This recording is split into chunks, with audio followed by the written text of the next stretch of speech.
Good morning everyone. आज है 6 फरवरी 2021 और 6 फरवरी से करंट अफेयर्स के जितने भी इंपॉर्टेंट क्वेश्चन बनेंगे उनको डिस्कस करेंगे डिटेल में इस वीडियो में। उसके अलावा प्रत्येक क्वेश्चन के साथ स्टैटिक जीके के इंपॉर्टेंट फैक्ट भी दिए जाएंगे जो कि सभी एग्जाम के लिए वेरी इंपॉर्टेंट हैं। तो इसमें भारत के प्रमुख शिखर भी बताएंगे, डॉज 6 हैं ये। तो वीडियो को लास्ट तक जरूर देखें। अगर इस चैनल पर वीडियो को पहली बार देख रहे हैं तो इस चैनल को सब्सक्राइब करके बेल आइकन जरूर दबाएं। तो स्टार्ट करते हैं आज के करंट अफेयर। चलते हैं फर्स्ट क्वेश्चन पर। तो फर्स्ट क्वेश्चन है आज का,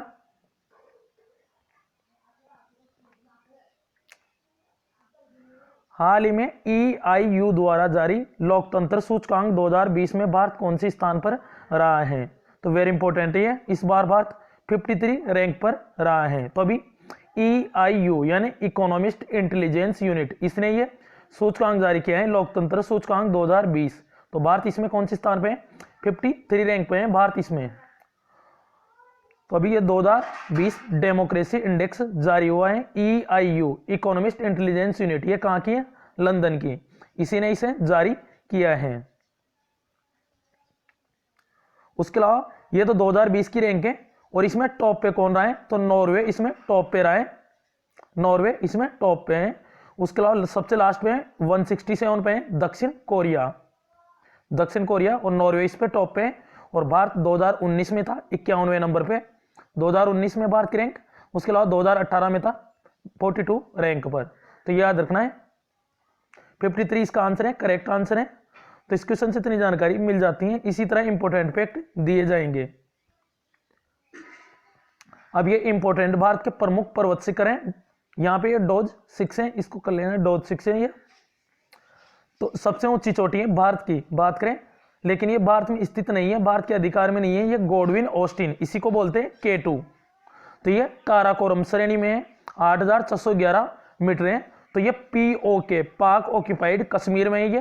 तो पूरी तरह से इस पर भारत का अधिकार नहीं है। इसलिए अगर भारत की सबसे ऊंची चोटी बोलते हैं तो ये तो सही है, लेकिन भारत में स्थित बोलता है तो कंचनजुंगा इसका करेक्ट आंसर होगा, कंचनजुंगा।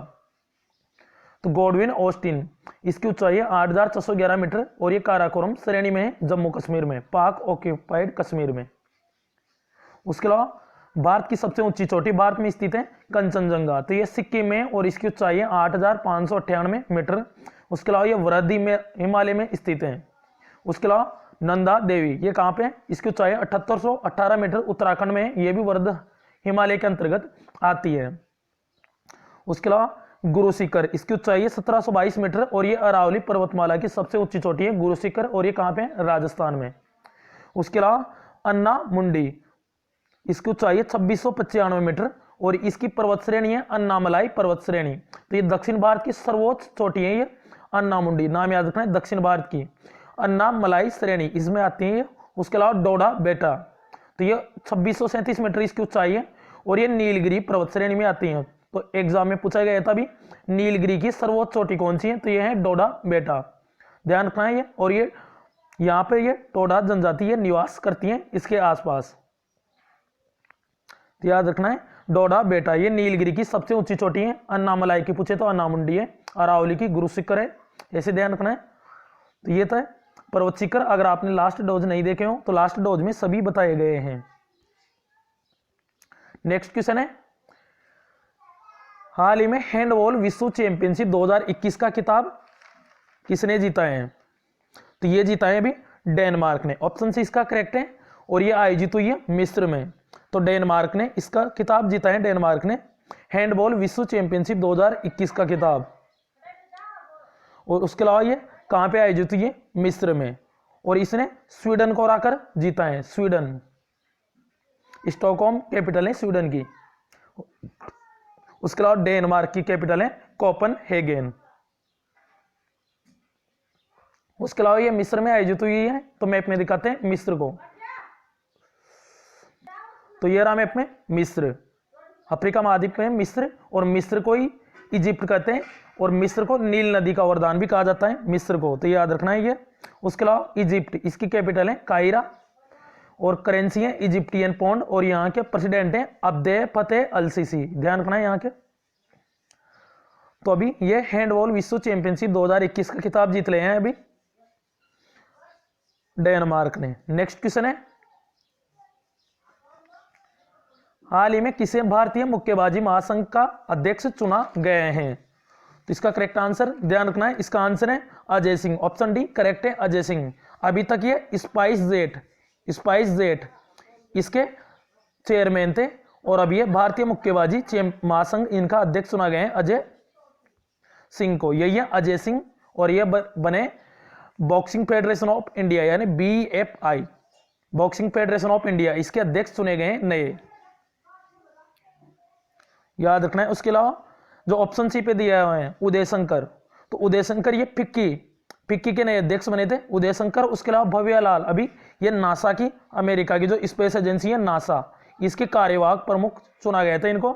उसके अलावा ग्रेग बार्कले, ये ICC के नए चेयरमैन बने, ग्रेग बार्कले। ऑप्शन ये ग्रेग बार्कले ICC के नए चेयरमैन। पहले शशांक मनोहर था, उन्होंने इस्तीफा दे दिया है। तो इस क्वेश्चन से इतनी जानकारी मिल जाती है। उसके अलावा बॉक्सिंग से एक और नाम बताते हैं, MC मैरी कॉम। ये 6 बार की विश्व चैंपियनशिप में बॉक्सिंग की चैंपियन रह चुके हैं, 6 बार की, और मणिपुर की है। और उस MC मैरी कॉम को जो 2020 के जो पद्म विभूषण है वो मिला था। MC मैरी कॉम, एक अरुण जेटली, एक छन्नूलाल मिश्र, उसके अलावा एक सुषमा स्वराज, इनको भी मिला था। तो इस क्वेश्चन से इतनी जानकारी मिल जाती है। चलते हैं नेक्स्ट क्वेश्चन पर। हाल ही में भारत की सबसे कम उम्र की महिला पायलट कौन बनी है? तो ये बनी है आयशा अजीज। आयशा अजीज ऑप्शन है इसका करेक्ट है, आयशा अजीज। यही है भारत की सबसे कम उम्र की महिला पायलट, आयशा अजीज। और ये कहां की है? जम्मू कश्मीर की है और मात्र 25 वर्ष की है आयशा अजीज। और इनको ध्यान रखना है कि 2018 में जो राष्ट्रपति हैं रामनाथ कोविंद, इन्होंने इनको फर्स्ट लेडी अवार्ड से भी सम्मानित किया था। नाम याद रखना है आयशा अजीज। उसके अलावा जो ऑप्शन में दिए हैं उनको भी बताते हैं। उसके अलावा शिवांगी सिंह, जो राफेल विमान है, राफेल विमान, तो इसको उड़ाने वाली पहली महिला पायलट बनी थी शिवांगी सिंह। और ये कहाँ की है? बनारस की। उसके अलावा भावना कांत, तो ये भी भावना कांत जो अभी जो गणतंत्र दिवस परेड हुई थी उसका नेतृत्व करने वाली पहली महिला फाइटर पायलट बनी थी भावना कांत। उसके अलावा Khushi Chindalia, United Nation environment programme UNEP, इसकी क्षेत्रीय ब्रांड एम्बेसडर बनी थी Khushi Chindalia. United Nation environmental programme, इसका हेडक्वार्टर नैरोबी केन्या में, केन्या की कैपिटल। उसके अलावा इसकी स्थापना हुई थी 5 जून 1972 को, इसीलिए 5 जून को मनाते हैं पर्यावरण दिवस। उसके अलावा पर्यावरण दिवस पहली बार 1974 में मनाया गया था। तो ये याद रखना है इस क्वेश्चन से। तो नाम इंपॉर्टेंट है इसका कुशी, इसका जो ऑप्शन है आयशा अजीज। उसके अलावा राफेल की बात करें तो फ्रांस के साथ समझौता हुआ है राफेल में, और कुल 36 राफेल विमान के लिए हुआ है। और पहली बार शामिल किया गया है अंबाला हरियाणा में, हरियाणा से शामिल किया गया था अभी। और डसोल्ट ये कंपनी है फ्रांस की, ये राफेल को बना रही है। नेक्स्ट क्वेश्चन है, हाल ही में प्रकाश जावड़ेकर ने कहां पर आर्द्रभूमि संरक्षण यानी wetland conservation and management centre की स्थापना की घोषणा की है? आर्द्रभूमि इंग्लिश में कहते हैं वेटलैंड। तो वेटलैंड संरक्षण और प्रबंधन केंद्र की स्थापना की घोषणा की है। तो अभी प्रकाश जावड़ेकर ये कौन है? तो ये हमारे वर्तमान में जलवायु परिवर्तन, पर्यावरण मंत्री एवं जलवायु परिवर्तन मंत्री हैं प्रकाश जावड़ेकर। साथ ही में ये सूचना एवं प्रसारण मंत्री हैं। और इन्होंने ही अभी तमिलनाडु की कैपिटल चेन्नई में आर्द्रभूमि संरक्षण और प्रबंधन केंद्र यानी इंग्लिश में कहें तो wetland conservation and management centre, इसकी स्थापना की घोषणा की है। यही है प्रकाश जावड़ेकर, सूचना एवं प्रसारण मंत्री भी है ये। इसका करेक्ट आंसर है ऑप्शन बी चेन्नई। उसके अलावा अभी विश्व आर्द्रभूमि दिवस मनाया गया था 2 फरवरी को, याद रखना है। और उसकी थीम है wetland and water, wetland and water इसकी थीम है इस बार की। उसके अलावा 2 फरवरी को क्यों मनाया जाता है? तो 2 फरवरी 1971 में रामसर कन्वेंशन हुआ था, रामसर समझौता ईरान में है, रामसर जगह। और वर्तमान में 42 रामसर साइट है भारत की। और 42वीं नवीनतम में तसोकर झील लद्दाख की, और पहली रामसर साइट है चिल्का झील भुवनेश्वर में, जो चिल्का झील है उड़ीसा की। तो ये याद रखना है।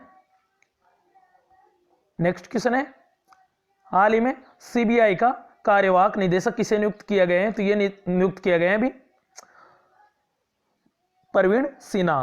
तो अभी जो ऋषि कुमार शुक्ला थे, अभी तक ये कार्यवाहक, ये अभी तक निदेशक थे सीबीआई के, लेकिन इनका 2 वर्ष का कार्यकाल समाप्त हो गए हैं, इसीलिए कार्यवाहक निदेशक डायरेक्टर अपॉइंट किए गए हैं प्रवीण सिन्हा को।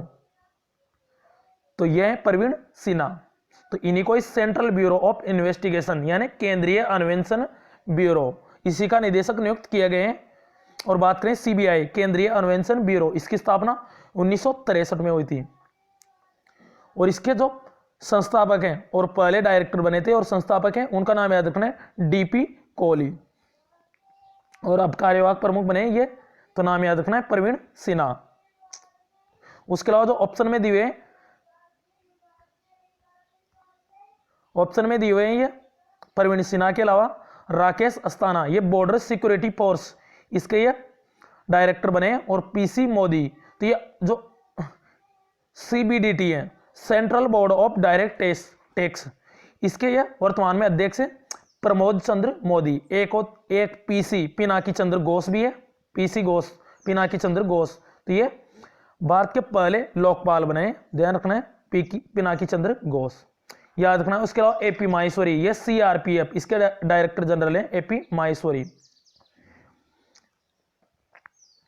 नेक्स्ट क्वेश्चन है वेरी वेरी इंपॉर्टेंट है ये भी। हाल ही में भारत की तीसरी कोरोना वैक्सीन, इसका नाम है कोवावैक्स, किसके द्वारा विकसित की जा रही है? तो अभी जो इसका ट्रायल है, इसकी अनुमति, इसका ट्रायल के लिए अनुमति दी गई है। कोवावैक्स वैक्सीन का नाम याद रखना है। और ये भारत की तीसरी वैक्सीन है और इसको विकसित की जा रही है सीरम इंस्टीट्यूट ऑफ इंडिया। तो ये कहां पे स्थित है? सीरम इंस्टीट्यूट ऑफ इंडिया, तो ये पुणे में स्थित है। तो अभी इसके जो ट्रायल है, इसके लिए आवेदन किए गए हैं।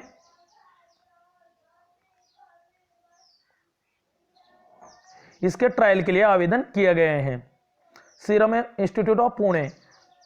उसके अलावा यही है सीरम इंस्टीट्यूट ऑफ इंडिया, जो इसके सीईओ है आधार पूनावाला, इनका नाम याद रखना है आधार पूनावाला। तो ये पुणे में, इससे पहले इसने एक और वैक्सीन बनाई थी कोविशील्ड, ये भी सीरम इंस्टीट्यूट ऑफ पुणे की है कोविशील्ड वैक्सीन। और अब ये कोवावैक्स, ये भारत की तीसरी वैक्सीन है।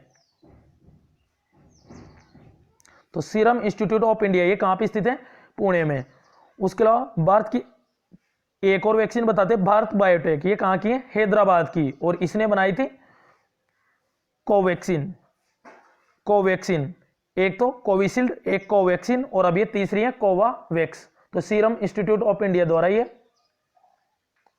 विकसित की जा रही है, इसी के ट्रायल के लिए आवेदन किया गया है।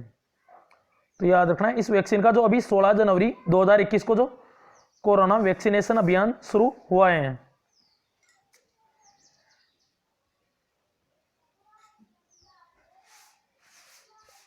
तो इसमें कोविशील्ड वैक्सीन यूज में ली जा रही है। तो ये सीरम इंस्टीट्यूट ऑफ इंडिया द्वारा विकसित की जा रही है।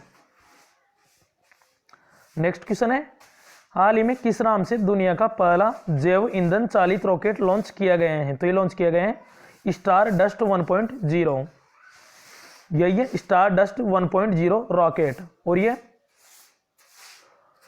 पहली बार ये दुनिया का पहला जैव ईंधन यानी बायोफ्यूल जैव ईंधन चालित ये रॉकेट हैं। तो ये भी लॉन्च किया गया है। और इसका निर्माण किसने किया है? तो यूएसए की एक कंपनी है ब्लू शिफ्ट एरोस्पेस, तो ये कंपनी है अमेरिका की, इसके द्वारा ये स्टार डस्ट 1.0, तो ये दुनिया का पहला जैव ईंधन चालित रॉकेट है। तो कंपनी का नाम याद रखना है ब्लू शिफ्ट एरोस्पेस। तो इसी ने ये स्टार डस्ट ये लॉन्च किया है। तो भारत का पहला यानी दुनिया का पहला जैव ईंधन चालित ये रॉकेट है। उसके अलावा जो फाल्कन 9 ऑप्शन में दिए हुए हैं, ऑप्शन वाले बताते हैं फाल्कन 9, तो ये जो स्पेस एक्स है उसका ये रॉकेट है फाल्कन 9। और अभी इसने एक साथ एक ही 143 सैटेलाइट लॉन्च करके वर्ल्ड रिकॉर्ड बनाया था स्पेस एक्स ने। तो याद रखना है जो फाल्कन 9 है रॉकेट, इसके द्वारा एक ही साथ 143 सैटेलाइट लॉन्च किए थे। पहले नासा का रिकॉर्ड तो 104 का, उसने PSLV से उनसे 104 सैटेलाइट लॉन्च किए थे एक साथ 2017 में, याद रखना है। और ये होप मिशन, मिशन किसका है, UAE का है ये होप मिशन। उसके अलावा होप पोर्टल है उत्तराखंड का बेरोजगार युवाओं के लिए।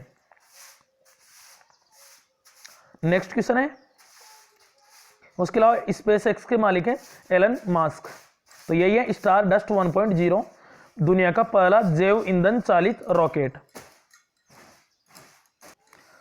नेक्स्ट क्वेश्चन है, हाल ही में अलर्ट बीइंग आइकन अवार्ड से किसे सम्मानित किया गया है, तो इसे सम्मानित किया गया है संगीतकार AR रहमान। ऑप्शन सी इसका करेक्ट है, AR रहमान। तो इन्हीं को ये अलर्ट बीइंग आइकन अवार्ड इससे सम्मानित किया गए हैं, AR रहमान।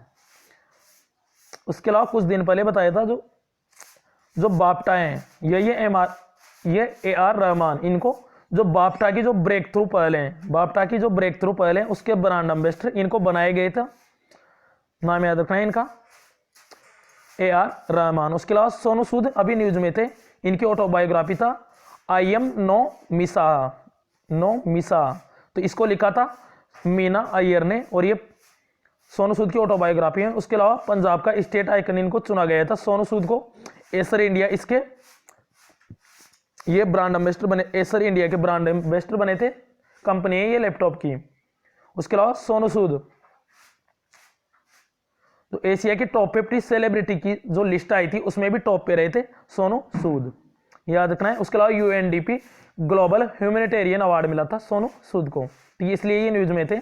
नेक्स्ट क्वेश्चन है, और फोन पे के ब्रांड एम्बेसडर हैं आमिर खान वर्तमान में। लास्ट क्वेश्चन है अब आज का, हाल ही में किस खिलाड़ी ने अंतर्राष्ट्रीय क्रिकेट से संन्यास की घोषणा की है, तो ये की है अशोक डिंडा ने। तो ये भारत के फास्ट तेज गेंदबाज है अशोक डिंडा, और इन्होंने अभी अंतर्राष्ट्रीय क्रिकेट से संन्यास की घोषणा ले ली है, तो इनका नाम याद रखना है अशोक डिंडा।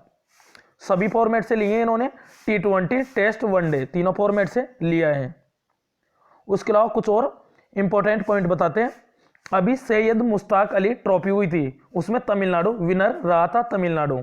उसके अलावा इस बार 2021-22 है उसके अंदर अब ये इस बार की जो 2021 है उसके अंतर्गत ये 87 सालों बाद रणजी ट्रॉफी आयोजित नहीं होगी, अभी BCCI ने इसकी घोषणा की थी। अब लास्ट वीडियो के क्वेश्चन का आंसर था, हाल ही में ऑक्सफोर्ड ने वर्ष 2020 के लिए किस हिंदी शब्द को वर्ड ऑफ द ईयर चुना है, तो इसका करेक्ट आंसर है ऑप्शन डी आत्मनिर्भरता। तो इसमें कई ने इसका आंसर संविधान बताया है लेकिन रॉन्ग है ये। सबसे पहले 2017 में चुना गया था आधार शब्द को, 2018 में नारी शक्ति को, 2019 के लिए चुना गया था संविधान को, और आत्मनिर्भरता अभी 1-2 दिन पहले बताया था इसको, 2020 के लिए आत्मनिर्भरता इस शब्द को हिंदी शब्द को वर्ड ऑफ द ईयर चुना है, ध्यान रखना है। और 2019 में संविधान को चुना था, और इंग्लिश में किसे चुना था 2019 में, क्लाइमेट इमरजेंसी। अब 2020 का English word of the year अब चुना जाएगा, फिर बताएंगे उसके बारे में। अब अच्छा क्वेश्चन है आपके लिए, हाल ही में IPL में 150 करोड़ रुपए से ज्यादा कमाने वाले विश्व के पहले क्रिकेटर कौन बन गए हैं, तो इसका करेक्ट आंसर आप कमेंट बॉक्स में जरूर बताएं। अगर आपने लास्ट वीडियो देखा होगा तो इसका आंसर आपको पता होगा। तो ये था आज करंट अफेयर का वीडियो, कमेंट बॉक्स में जरूर बताएं कि वीडियो कैसा लगा है। अगर वीडियो पसंद आए तो लाइक एंड शेयर करें, और चैनल को सब्सक्राइब करके बेल आइकन जरूर दबाएं, जिससे कि सारे वीडियो आप तक पहुंच सकें डेली करंट अफेयर के। तो thanks for watching this video, this channel always with you.